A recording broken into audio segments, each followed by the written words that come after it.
Pada tanggal 14 Mei tahun 2018, telepon darurat masuk ke kantor polisi Middlesbrough, Inggris. Dia adalah Mitesh Patel, pria India berusia 38 tahun. Mitesh menelpon dalam keadaan cemas, sedih, dan menangis. Dia melaporkan rumahnya kemasukan perampok dan istrinya ditemukan dalam keadaan meninggal. Suara Mitesh terdengar parau dan menangis dengan nafas tersengal-sengal. Dia pun meminta polisi untuk segera datang ke rumahnya. Dalam waktu singkat, polisi sudah mengerumuni rumah Mitesh dan rumahnya berantakan banget. Lemari pakaiannya terbongkar, barang-barang berserakan. Pokoknya semua perkakas keluar dari tempat seharusnya. Di sana, istri Mitesh yang bernama Jessica Patel ditemukan dengan tangan terikat dan mulut terbungkam lakban. Dan setelah diperiksa, ternyata Jessica sudah tidak bernyawa. Saat itu, Mitesh syok. Dia menangis depresi dengan badan yang gemetar. Pasangan Mitesh dan Jessica telah menikah selama 9 tahun dan hidupnya terlihat harmonis. Bahkan mereka tinggal di lingkungan yang sangat terjaga keamanannya. Di sana hampir tidak pernah ada tindak kriminal yang terjadi. Namun, kejadian tragis malam itu mengungkap kisah yang tidak terduga, bahwa yang terlihat baik-baik saja dari luar belum tentu sebaik kelihatannya. Lalu, siapa sebenarnya Jessica Patel?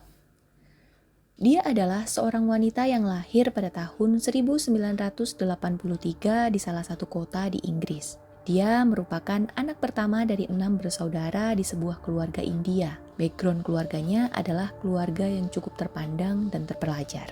Sejak kecil, Jessica dikenal sebagai anak yang ceria dan sangat bisa dijadikan panutan untuk kelima adiknya. Sejak kecil juga, Jessica bercita-cita ingin menjadi seorang apoteker dan punya apotek sendiri suatu saat nanti. Karena itulah, dia selalu belajar dan bekerja keras untuk mewujudkan cita-citanya itu.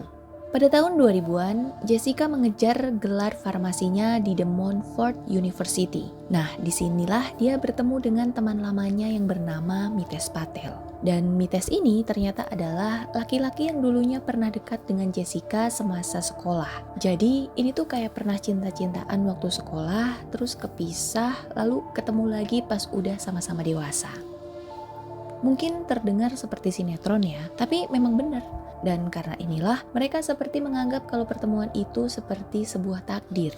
Apalagi mereka memiliki banyak kesamaan. Sama-sama suka dunia farmasi, sama-sama pinter, sama-sama ramah, dan satu lagi yang paling penting, mereka sama-sama berasal dari keluarga Hindu. Sejak saat itu, hubungan Mitesh dan Jessica pun mulai terjalin. Mitesh ini benar-benar menunjukkan diri sebagai seorang pria yang penyayang dan selalu ada di saat Jessica membutuhkan. Termasuk di saat ibu Jessica meninggal. Mitesh senantiasa mendampingi Jessica yang sedang sedih dan terpuruk. Dan momen ini membuat Jessica menjadi semakin cinta pada Mitesh. Apalagi seluruh keluarganya juga menyetujui hubungan mereka. Tidak lama kemudian, tepatnya di bulan Juli tahun 2009, Jessica dan Mitesh pun menikah. Keluarga mereka bahkan mengadakan pesta besar-besaran untuk menyambut pernikahan itu. Setelah menikah, Mitesh mengajak Jessica untuk pindah ke Middlesbrough. Awalnya Jessica agak ragu, karena seluruh keluarganya tinggal di kota Leeds. Namun karena Mitesh yang mengajak, ya sudah, Jessica pun menurut saja.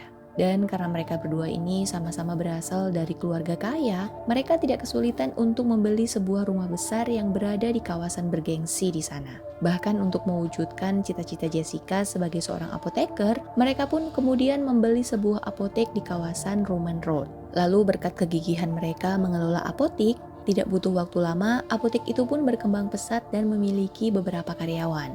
Secara garis besar, kehidupan keluarga ini terlihat sangat sempurna ya. Satu-satunya masalah di antara mereka adalah belum punya anak. Padahal sejak mereka menikah, mereka ini benar-benar berusaha banget untuk segera mendapatkan anak. Bahkan mereka pernah 3 kali mencoba metode bayi tabung, namun sayangnya selalu gagal. Sampai akhirnya di tahun 2018, percobaan bayi tabung mereka yang keempat berbuah. Dokter mengatakan bahwa akhirnya mereka berhasil membuahi beberapa embrio, sehingga kemungkinan besar keinginan mereka untuk bisa mendapatkan anak akan segera tercapai. Wah, saat itu Jessica dan Mites benar-benar senang banget.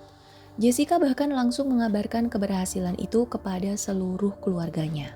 Tapi sayangnya, hanya beberapa minggu setelah kabar gembira itu, Jessica justru ditemukan meninggal di rumahnya. Padahal seperti yang aku bilang di awal, kawasan tempat tinggal Mites dan Jessica adalah sebuah wilayah yang terkenal sangat aman. Polisi pun langsung melakukan penyelidikan. Dan hal pertama yang menjadi sorotan adalah, walaupun keadaan rumah sangat-sangat berantakan, tapi di sana tidak ada tanda-tanda seseorang masuk secara paksa. Dengan demikian, polisi menduga kalau jangan-jangan pelaku ini adalah orang yang dikenal oleh Jessica yang saat itu berada sendirian di rumahnya. Menurut Mites, hari itu dirinya dan Jessica sama-sama pergi bekerja di apotik.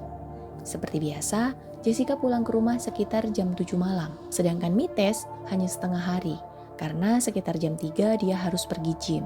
Nah, sepulang dari gym, dia mampir ke toko pizza yang berada di dekat komplek mereka. Nah, saat kembali ke rumah inilah, dia kaget melihat rumahnya sudah berantakan dan istrinya sudah meninggal.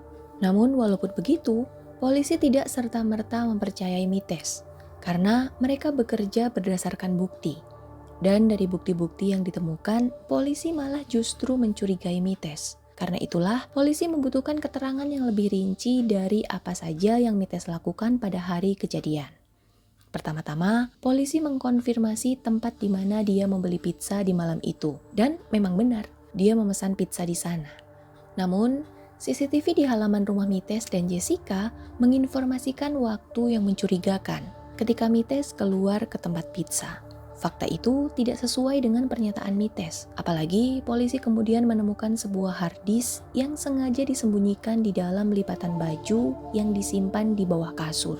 Di mana hard disk itu adalah bukti CCTV yang memperlihatkan bahwa di rentang waktu Jessica meninggal, tidak ada seorang pun yang keluar dari rumah itu kecuali Mites.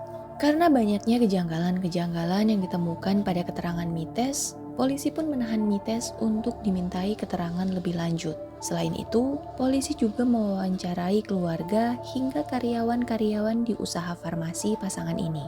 Beberapa karyawan yang bekerja di Roman Road Farmasi ini rupanya memperhatikan adanya sikap kasar Mites kepada Jessica. Menurut mereka, Mites suka membanting pintu ruangan, berkata kasar, sampai membuat Jessica menangis. Bahkan suatu kali, menurut laporan, Jessica ke kantor dalam keadaan pincang dan ada memar di wajahnya. Dan para karyawan mencurigai kalau memar tersebut akibat tindakan kekerasan yang dilakukan oleh Mites. Bahkan pada suatu sore, beberapa karyawan Jessica dan Mites melihat bahwa Mites melempar ponsel Jessica hingga mengenai kakinya.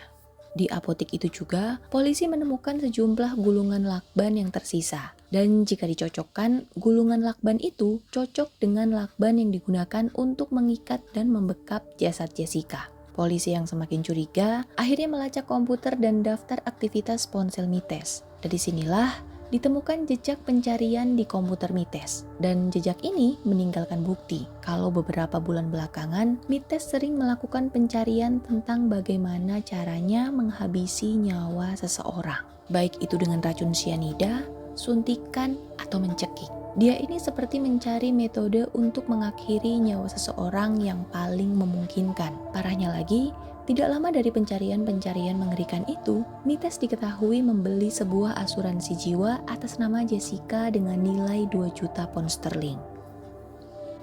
Adik perempuan Jessica juga pada akhirnya memberikan informasi kalau kakaknya pernah curhat. Jessica mengatakan kepada adiknya kalau sesungguhnya hubungan pernikahan mereka tidaklah seindah yang dilihat orang-orang. Bahkan selama 10 bulan pertama pernikahan mereka, Mites tidak pernah menyentuhnya sama sekali. Jessica justru mendapati pesan teks Mites dengan seorang laki-laki. Dan teks itu menggambarkan bagaimana mereka saling mencintai. Dari sinilah terlacak dan diketahui kalau Mites sering chatting di aplikasi kaum G yaitu Grindr. Kepada adiknya juga, Jessica mengungkapkan sikap mencurigakan Mites. Misalnya sepulang kantor, Mites suka masuk ke ruang kerjanya yang ada di rumah dan itu dikunci. Pernah suatu kali, Jessica mencoba mencuri dengar dan terdengar di dalam sana Mites ini bercakap-cakap dengan seseorang dan itu bisa terjadi berjam-jam di ruangan tersebut. Jessica mulai meyakini kalau suaminya punya hubungan dengan sesama jenis. Mendengar itu, Tidak lama kemudian, tim penyidik pun menemukan bukti-bukti ratusan pesan dari pria bernama Amit yang tinggal di Australia. Selain bukti chat, ditemukan pula bukti pornografi sesama jenis, dan hal itu juga ditemukan di ponsel Mites. Setelah ditelusuri, Mites bertemu Amit pada tanggal 28 Desember tahun 2011 lewat aplikasi gay Grindr. Dan mereka menjalin hubungan diam-diam selama bertahun-tahun. Dan setelah ditelusuri lagi, rupanya Mites ini sengaja menikahi Jessica hanya untuk kamuflase. Karena sesungguhnya, tidak lama dari pernikahan itu, Mites justru bertunangan dengan pacar gaynya tersebut. Rencananya adalah dia menikahi Jessica agar mendapatkan anak. Kemudian, Mites akan mengambil anak itu dan tinggal bersama Amit di Australia. Tapi sayangnya, selama 9 tahun menikah, Jessica dan Mites tidak juga dikaruniai anak. Di tahun 2018, di mana akhirnya proses bayi tabung mereka berhasil, akhirnya Mites pun menjalankan rencana jahatnya. Dia berniat membunuh Jessica dan kabur ke Australia bersama pacar gaynya. Dugaan itu diperkuat dengan penemuan polisi di mana di TKP, polisi menemukan sebuah koper besar penuh pakaian milik Mites. Awalnya, saat semua bukti-bukti satu persatu diperlihatkan kepada Mites, dia masih bisa mengelak. Namun, dia menjadi tidak berkutik ketika polisi menemukan adanya bukti telak keterlibatan Mites. Jadi ternyata, polisi menemukan ada luka cakar di leher Mites. Dan luka di leher ini agak ke bawah. Semacam ada orang yang emang nyakar dia dari bawah. Awalnya Mites bilang kalau luka itu dia dapatkan saat nge-gym. Tapi tentu saja itu bohong, karena dari hasil pemeriksaan membuktikan bahwa di bawah kuku jasad Jessica, polisi menemukan adanya DNA Mites. Diduga setelah diikat dan diplester mulutnya, Jessica dibekap dengan tas besar sehingga kehabisan nafas. Dan saat dibekap itulah Jessica sempat mencakar leher Mites. Karena dari hasil otopsi jasad Jessica juga mengatakan bahwa dia meninggal karena kehabisan nafas. Dan bukti-bukti yang memberatkan Mites tidak hanya itu ya, karena lagi-lagi polisi menemukan sebuah bukti penting tentang semua kebohongan Mites. Jadi Mites ini kan pakai iPhone ya, dimana di HP itu ada aplikasi kesehatan yang mencatat semua aktivitas Mites melalui detak jantung. Nah, menurut catatan aplikasi itu, di jam 7 setelah Mites pulang dari beli pizza, dia ini tidak langsung menelpon polisi, namun justru menunjukkan aktivitas seperti berlari dan menaiki tangga.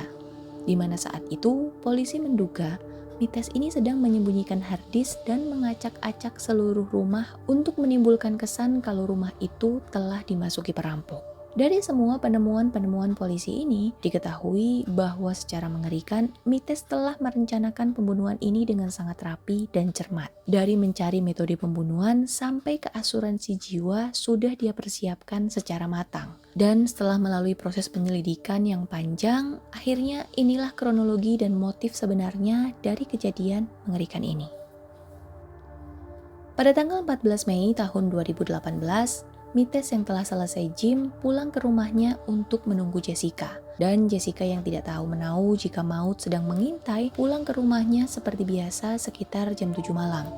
Begitu dia masuk ke rumah, Mites segera membungkus kepala Jessica dengan plastik dan mulai mencekik lehernya. Namun karena Jessica memberontak, plastiknya itu robek, tapi Mites tidak menyerah dan dia bahkan langsung menyuntikkan dosis besar insulin ke tubuh Jessica, sehingga Jessica pun tidak berdaya. Nah, saat itulah Mites kemudian kembali mencekik Jessica hingga Jessica kehabisan nafas. Setelah memastikan istrinya meninggal, barulah dia mengikatkan sejumlah lakban ke tubuh Jessica, lalu mulai mengacak-acak seluruh rumah untuk memberi kesan rumah telah dirampok. Motif Mites melakukan ini adalah karena dirinya ingin hidup dengan pacar gaynya yang bernama Dr. Amit.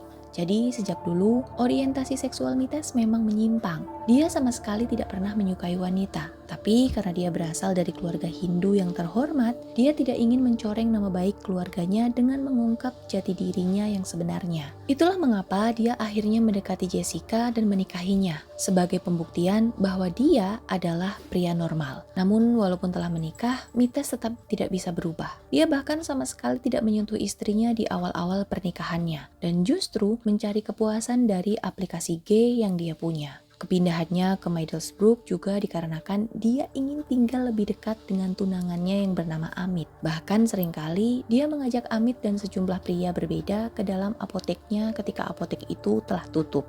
Tidak cukup di situ, karena kepada Jessica, Mites mengenalkan Amit sebagai temannya dan sering mengajaknya ke rumah. Seiring berjalannya waktu, keinginan Mites pun semakin kuat untuk menyudahi kehidupan normalnya dan memulai kehidupan barunya bersama Amit. Dia pun merencanakan untuk pindah ke Australia bersama Amit. Namun selain itu, karena Mites ini juga ingin punya anak, dia memanfaatkan Jessica untuk mendapatkan anak darinya. Tapi karena mereka hampir tidak pernah terlibat hubungan seksual, tentu saja Jessica tidak bisa hamil secara normal. Apalagi dengan sengaja, Mites juga meminum obat KB untuk merusak kualitas spermanya. Jadilah dia membujuk Jessica untuk mengikuti program bayi tabung. Hingga akhirnya setelah 3 kali gagal dan berhasil di percobaan keempat, di mana ada 3 embrio yang berhasil dibuahi, di situ Mites mulai berpikir kalau Jessica sudah tidak dibutuhkan lagi. Jadilah dia memutuskan untuk menghabisinya. Selain untuk mendapatkan uang asuransi, nantinya embrio yang telah berhasil dibuahi itu akan dia bawa ke Australia. Dan di sana, dia akan membangun sebuah keluarga baru dengan pacar gaynya. Dia mengira semua rencana busuk yang sudah dia susun selama bertahun-tahun itu akan berhasil. Tapi nyatanya, puncak dari semua tindakannya itu adalah jeruji besi. Persidangan atas Mites berjalan selama 12 minggu dan Mites pun dijatuhi hukuman penjara seumur hidup tanpa kemungkinan bebas bersyarat. Tapi di sini ada yang aku kurang paham ya, karena di beberapa portal berita tertulis jika dia dihukum penjara seumur hidup dengan jangka waktu minimal 30 tahun penjara. Apakah maksudnya setelah 30 tahun penjara dia boleh mengajukan bebas bersyarat? Di sini saya kurang paham ya. Mungkin buat yang lebih paham, boleh tulis komentar kalian di bawah. Dan di dalam sesi akhir persidangan, Hakim Justice Coase memberikan pernyataan yang cukup menyentuh untuk Mites. Nyonya Patel mencintaimu, dan yang diinginkan hanyalah seorang anak serta memiliki kehidupan yang normal. Tapi sulitnya, Anda tidak tertarik secara seksual kepadanya. Anda tertarik kepada pria. Wah, ini sedih banget ya. Nyawa Jessica harus hilang di tangan manusia jahat kayak Mites. Semoga Jessica tenang di atas sana dan semoga semua keluarganya bisa meneruskan hidup mereka dengan kuat. Terima kasih untuk yang sudah nonton dari awal hingga akhir. Makasih banyak ya. Kalau kalian suka, silahkan klik tombol like-nya. Dan jika kalian berkenan, tolong dukung saya dengan cara klik tombol subscribe channel ini. Sugeng Dalu!